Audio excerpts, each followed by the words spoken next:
government is preparing to ban the sale of all beef on the bone.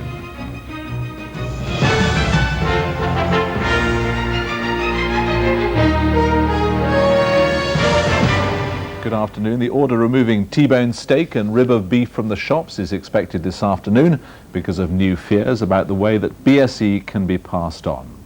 The other headlines: the Home Secretary has published a crime bill designed to make rough areas safe. The entire board of the Royal Opera House should resign, according to a Commons committee. And the revolution that began when this man performed the first heart transplant 30 years ago. The government is expected to confirm later today that it's banning the sale of beef on the bone. The move, described as precautionary measure, follows advice from the Ministry of Agriculture's Committee on BSE. It follows doubts over whether the disease can infect parts of the nervous system around the bone. These are the cuts of meat the government is removing, things like T-bone steak and rib of beef, meat served on the bone which scientists believe could theoretically be infected with BSE. The Ministry of Agriculture has confirmed it's banning sales of all beef on the bone on the advice of SIAC, the scientific committee which investigates BSE and its human form, new variant CJD. Scientists who've been studying BSE for 10 years believe that although the spinal cord is now removed from cattle, the clump of nerves linking the nervous system to the spinal cord remains.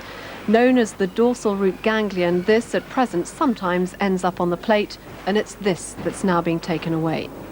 The news comes at a sensitive time politically, just as farmers and the government are trying to persuade European counterparts to begin lifting the ban on British beef imposed because of the BSE crisis.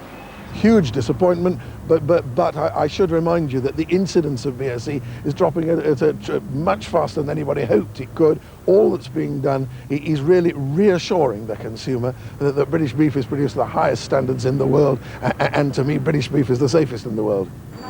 But others believe today's removal of beef on the bone from our counters will be highly damaging. It's a big problem now. I think really in the 30 years I've been in the business, I think really it's just another nail in the coffin. I think if they do what they're going to say, I mean, I think the actual small man could be just the finish. The Ministry of Agriculture says 95% of the beef we eat is off the bone and insists that remains safe to eat. It says although there's no firm scientific evidence the other 5% on the bone has infected humans, it's not prepared to take any risk. It doesn't want to be accused of any delay in reacting to scientific advice, as the previous government was, even if it appears overcautious in withdrawing the meat. Margaret Gilmore, BBC News. Well, news of the proposed ban on sales of beef on the bone has shocked farmers who've been staging a demonstration at Newton Abbot in Devon. They've been protesting against falling farm prices. Stephen Cape is with a group of them at Newton Abbot Market. Well, farmers came here, in fact, to sell their cattle and also to protest about the very low prices. They've been very concerned, and they certainly never expected any kind of suggestion that beef on the bone was going to be banned. Well, joining me now is Richard Barter, one of the farmers. Can I ask your reaction to that? Beef on the bone ban? I'm absolutely gutted. I mean, what more can we take? We've got no money, I've got no pension plan, I've got no savings left. I've used them to keep the business afloat the last 2 years, and now this. Honestly, I'm sorely tempted just to sell up and get the hell out of it.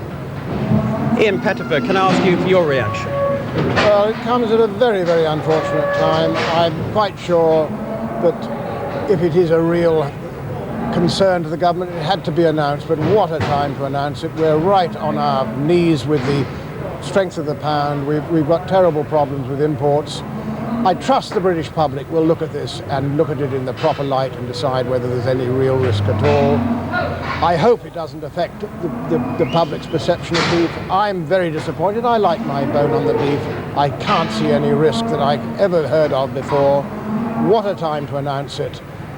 It'll probably strengthen our resolve that we are not going to be done down by any of these scares. We are an industry that is quite proud, and we're going to stick to what we say, that the public must be made to understand what our difficulties are, and I hope be pleased with the sort of effort we make to provide the public with what is the best food in the world. Mr. Pettifer, thank you very much. Well, farmers are planning to hold more demonstrations in the coming days, and now back to the studio.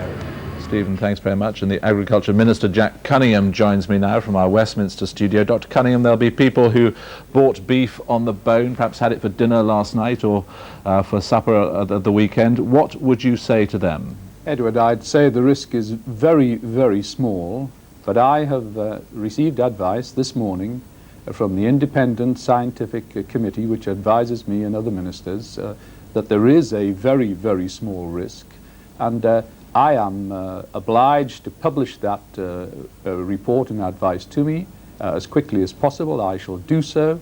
I believe I should act upon that advice in the interests of maintaining confidence in British beef by making it clear to people immediately that even though there is only a very tiny risk, I nevertheless put the health and well-being of consumers, our fellow citizens, at the very top of my agenda, and so I will act on the advice, and I shall make a full statement to the House of Commons about the reasons why later today. If I did not act on such advice, that would be the way to undermine confidence of the consumers that we were not doing everything absolutely necessary to protect them. Given the way this whole sorry saga has unfolded, is there a case now for a public inquiry into the whole business? Well, that is a separate but very important question which my ministerial colleagues and I have under active consideration at the moment, but I cannot announce a decision on that aspect of BSE today. When will you be announcing a decision on that?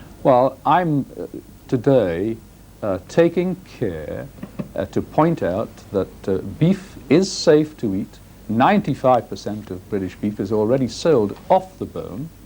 So we're only talking about 5% of the product, and I'm saying to people that if I get advice that even the smallest risk exists, it would be irresponsible of me not to act upon that advice, and it would undermine confidence in British beef, again, not just here, but abroad. The way to solve the problems of the farmers, and I understand their problems, is to eradicate BSE from the national herd altogether. Right. And I'm determined to press ahead to do just that. Forgive me, I must stop you. Thank you very much indeed.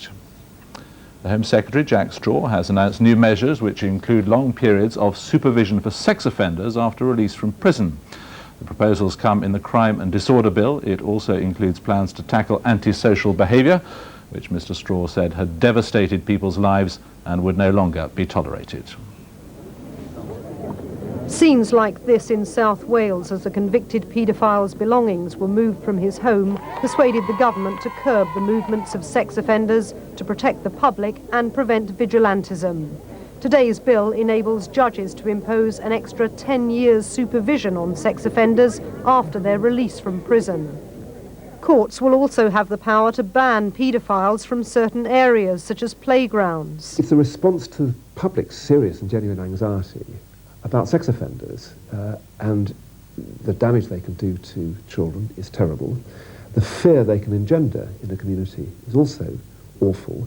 It's very important that the courts and the police should have powers available to them so that people don't take the law into their own hands.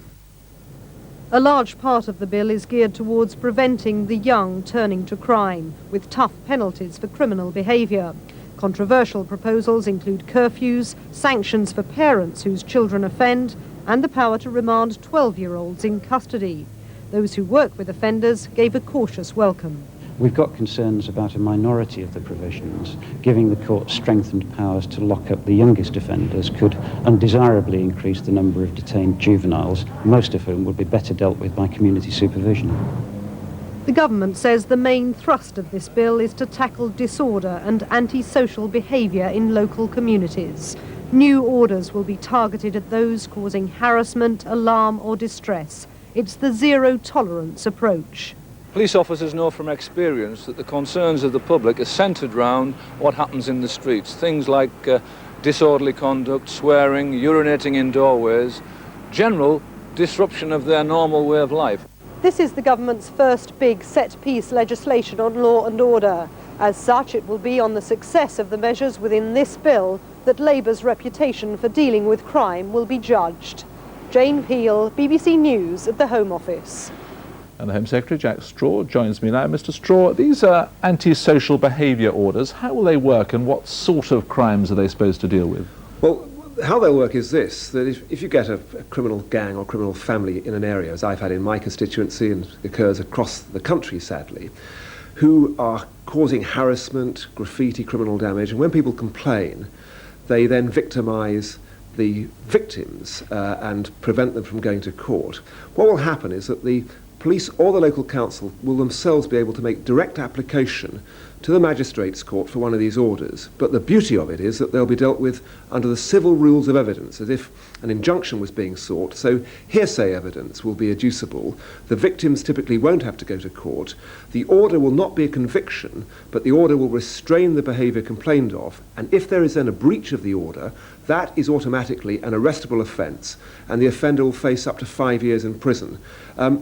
It builds on the work of some local councils. What we know for certain is that if you can get injunctions against this kind of individual, they work, and that's what we're going to make available across the country. Have you set yourself, even in your own mind, targets about how you'll judge whether this is actually making a difference?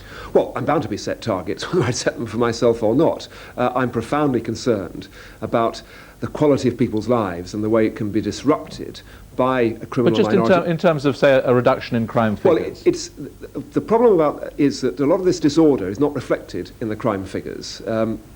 And often it's not chargeable crime. As Superintendent Brown Mackenzie said on your programme a moment ago, it's this disorder, which often doesn't merge into a specific crime, that's the thing that causes people the greatest distress. But we also know that if you have high levels of incivility in an area, then there are much higher levels of specific crimes as well. So the test is, once this bill has been rolled out and it's been implemented, will people feel safer? And I believe that these measures, together with our overall reforms of the youth justice system, our reforms to speed up the system and to make the courts more effective, should make people feel safer. Jack Straw, thank you very much indeed. A team of UN observers is in Britain as part of the international effort to bring to trial the 2 Libyans suspected of bombing the Pan Am airliner over Lockerbie in 1988. This morning they met the Foreign Secretary Robin Cook before travelling on to Scotland to examine the legal system there. Libya has always refused to let the 2 men be tried in Britain, and today relatives of those who died dismissed the observers' visit as worse than pointless. A former soldier has been freed 25 years after he was jailed for killing a schoolgirl. Andrew Evans confessed after dreaming he saw the victim's face. The Court of Appeal ruled that the murder conviction was unsafe. Andrew Evans's first taste of freedom after 25 years in jail. He was imprisoned after falsely confessing to the murder of a 14-year-old schoolgirl. In a brief statement, he said his long nightmare was finally over. For more than 25 years I've been held responsible for a crime I did not commit. I will always be in debt to those who fought to bring me justice, never doubting my innocence and supporting me through some dark times. Judith Roberts was dragged from her bike and battered to death in a field near her Staffordshire home in 1972. Andrew Evans was 17 at the time and had just been discharged from these army barracks on health grounds. A few months later, depressed and on Valium, he went to this Stoke-on-Trent police station and said he'd seen Judith Roberts' face in a nightmare and might have killed her. After 48 hours being held without seeing anyone, he confessed to her murder. Andrew Evans only recently went to the courts to challenge his conviction. His appeal heard that there was no scientific evidence against him and he was psychologically vulnerable at the time. He's a man with low self-esteem, and that was the problem, the main problem at the time. And also there may have been some excitement in his mind about perhaps being a witness or perhaps having some knowledge about the murder. In their judgment, the 3 judges said they had found this an extremely difficult and anxious appeal to resolve. They accepted that Andrew Evans's confession was entirely unreliable, and they concluded that his conviction was unsafe and had to be quashed. Andrew Evans has said today is his first step towards a life beyond injustice. Peter Hunt, BBC News at the Appeal Court. The time is 1:15. Later in the programme, the lessons the climate summit can learn from the world's largest city, and 30 years on from the first successful heart transplant. The report into the Estonia ferry disaster has blamed both the design of the ship and the slow reaction of the crew for the sinking. 800 people died when the ferry went down in the Baltic 3 years ago. The inquiry found that the bow door locks were not strong enough. The Commission's report runs to 200 pages. It says its purpose was to discover what happened and why, not to apportion liability or blame. It says Estonia sank because of a basic design flaw. The locks on the inner bow door and the outer visor needed to be at least 5 times as strong. As a result, when the ferry ran into some of the worst weather she'd ever encountered, they broke and eventually dragged open the inner door. The open car deck flooded and she went down within minutes. It was horrifically similar to what had happened to the Herald of Free Enterprise 7 years earlier. The Commission says safety recommendations which followed that tragedy should make ferry travel safer, but there are important additional lessons. The bow door warning lights on the bridge of the ship were the type recommended to be fitted after the loss of the Herald of Free Enterprise. But in this case, they didn't work properly. They didn't show that the bow visor was hanging off. And the report says there'd been a previous series of incidents involving bow doors on other Baltic ferries, but information about them had never been distributed. Almost certainly the crew of the Estonia didn't know about them.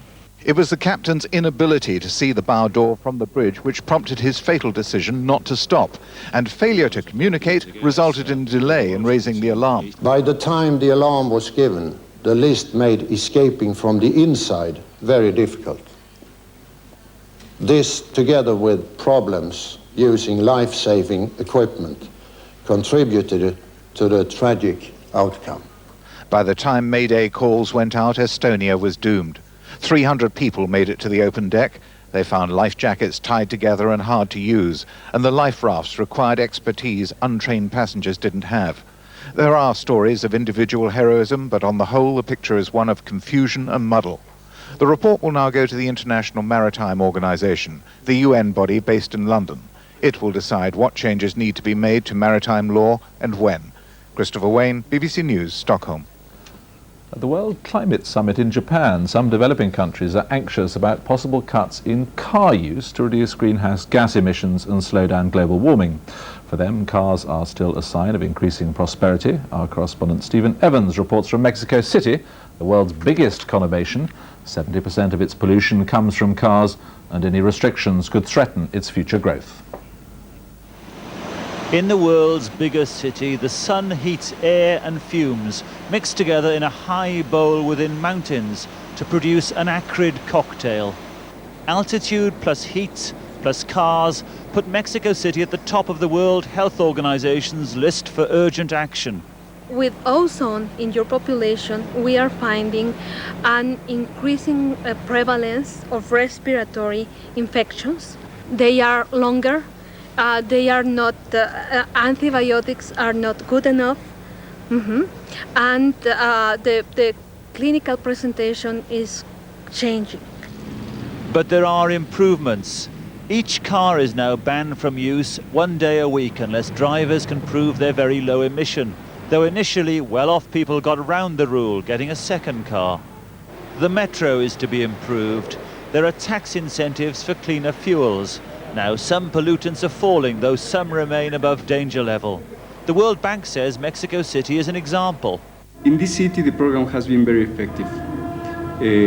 People is developing a new sense of awareness and responsibility, and the response from the population has been very good.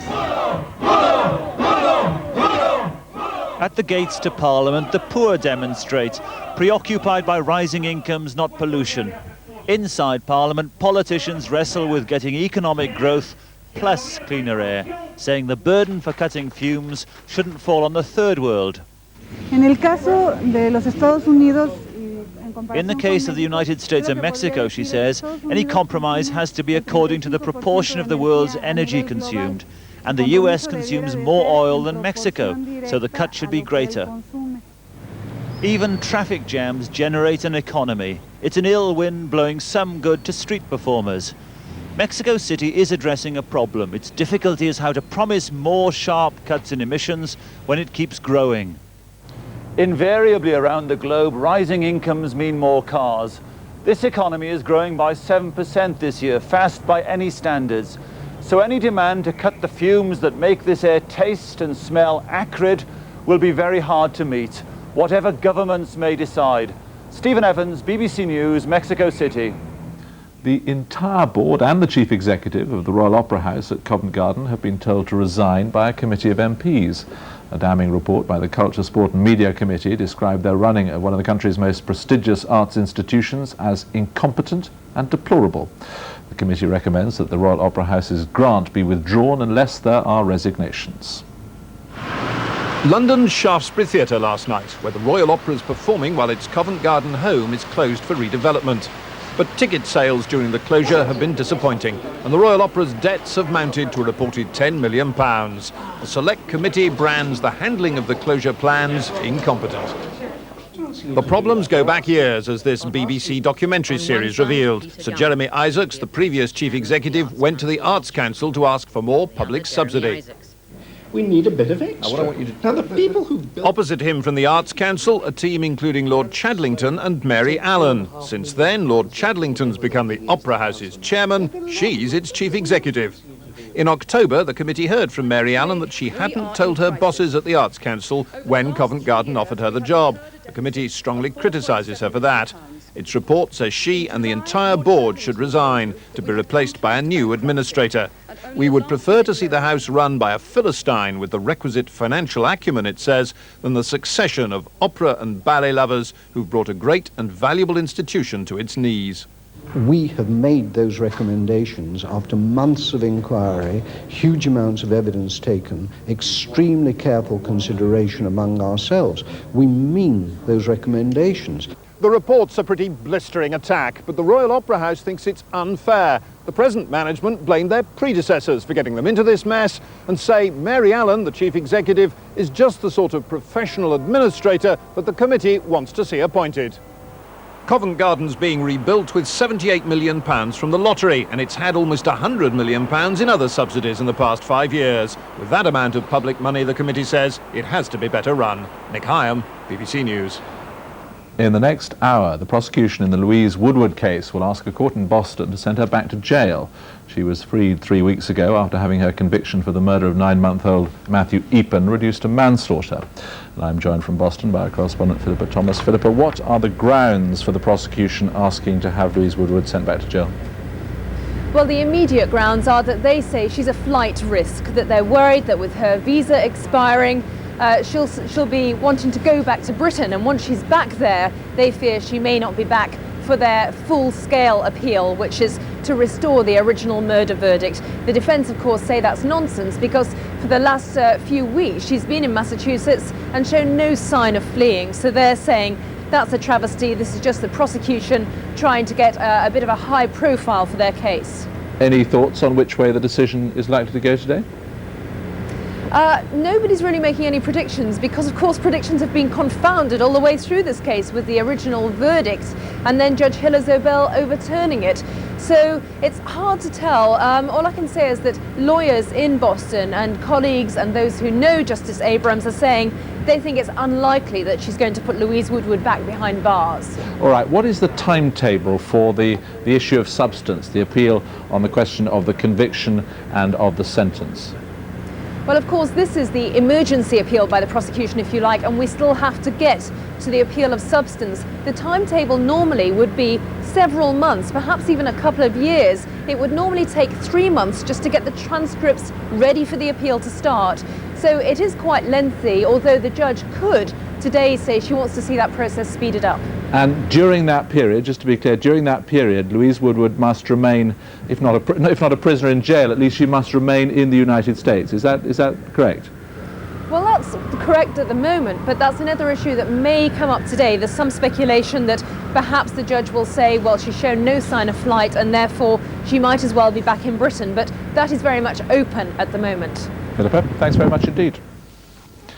It is exactly 30 years since the South African surgeon Christian Barnard carried out the first successful human heart transplant. And as our science correspondent James Wilkinson reports, thousands of patients around the world continue to benefit from the operation. 17 years ago, Gordon MacDonald was near death. His heart had all but packed up. Then he had a heart transplant. Now he's one of the country's longest surviving patients. 17 years on, to me it's quite unbelievable.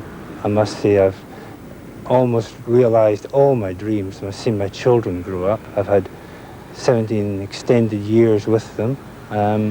Very happy, I must say, much healthier than I've been even 30 years ago.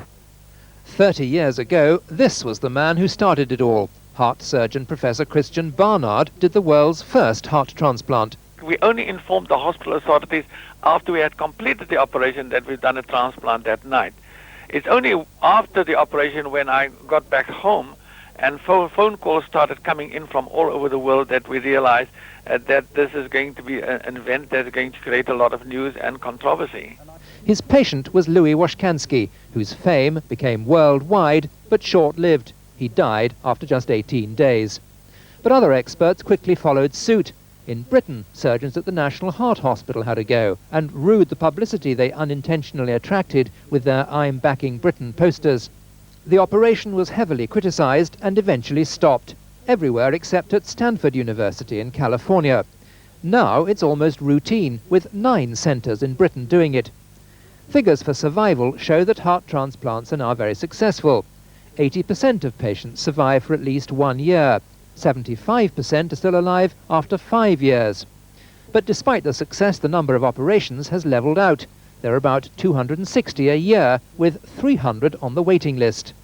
With better drugs to fight rejection, transplants are becoming increasingly successful. 30 years on, heart transplants are now routine. James Wilkinson, BBC News. And at 26 minutes past 1, the main news again. The government is expected to ban the sale of beef on the bone because of new fears about the way BSE can be passed on. And in the past few minutes, the divorce of Earl and Countess Spencer has been completed in Cape Town. That's all this Wednesday lunchtime. For the 1 o'clock news, good afternoon.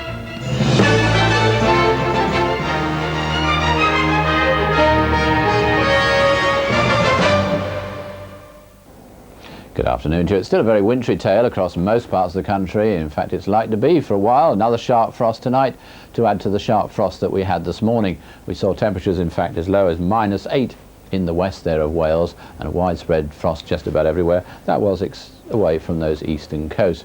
It's all due to the area of high pressure that's sitting close to us, but it's all going to change, so don't blink and watch the winds and see exactly what's going to happen. They're coming in from the north or the northeast.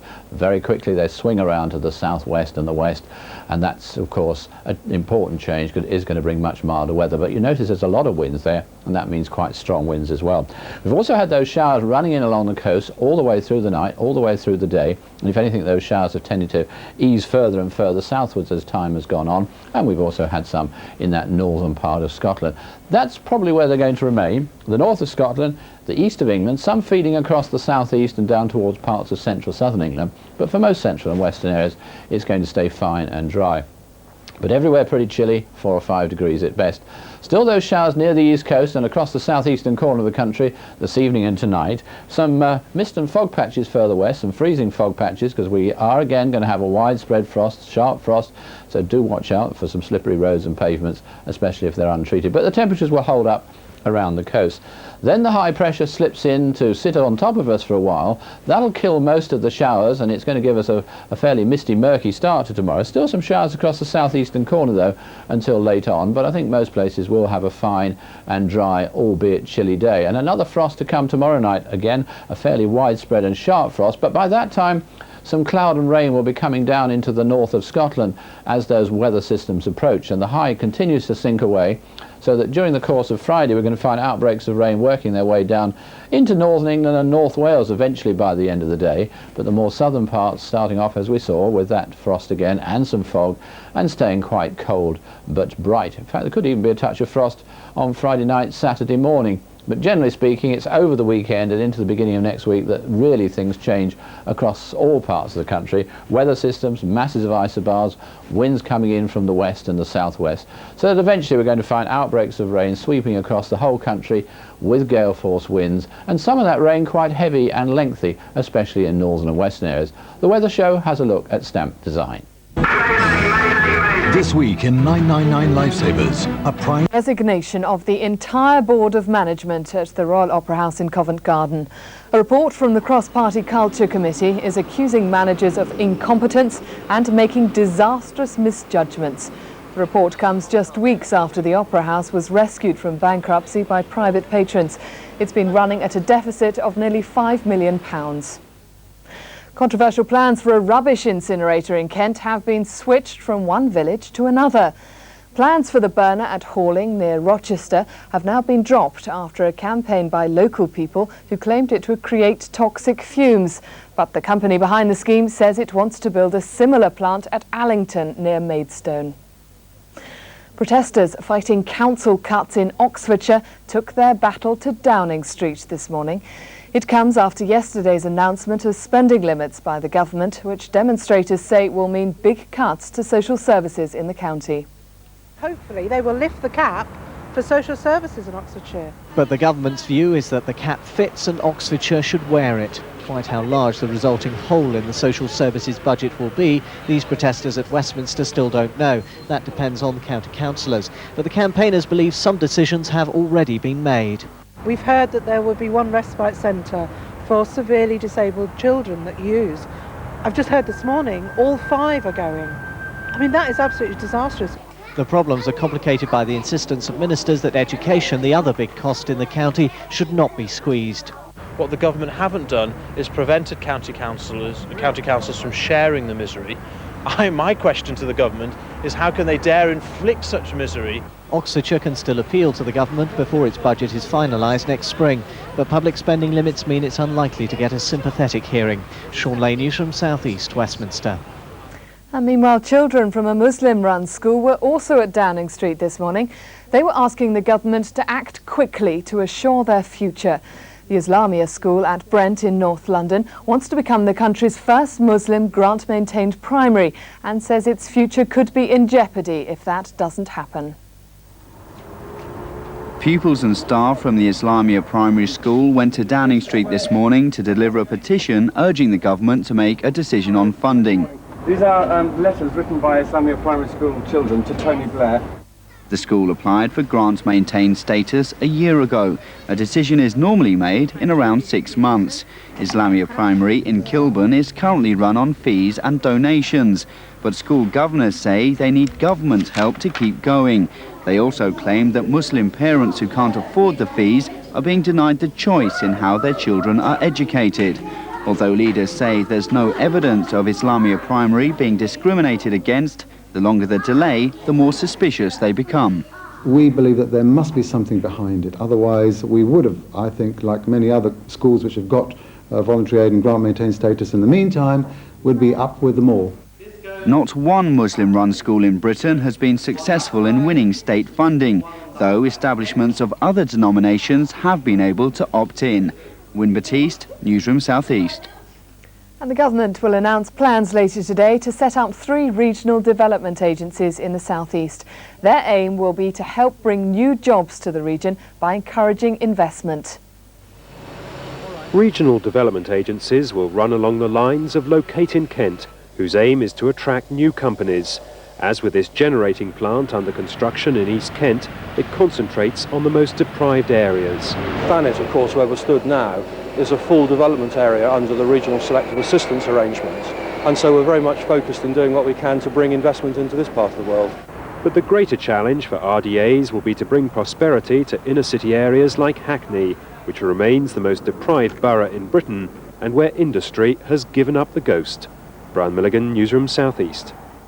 And let's find out what the weather prospects are like now. Let's join Michael Fish.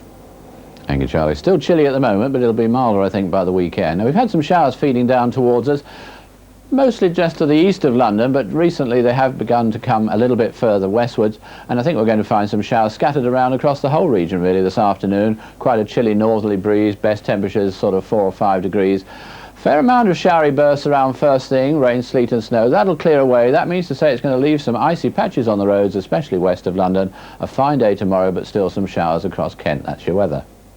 Michael, thanks very much. And that's just about it for now. In tonight's programme, though, how young footballers in West London are hoping to follow in the footsteps of Brazilian legend Pelé. You can find out more about that at 6:30. We're back with our next bulletin just after 2:40 on BBC Two. But for now, have a very good afternoon.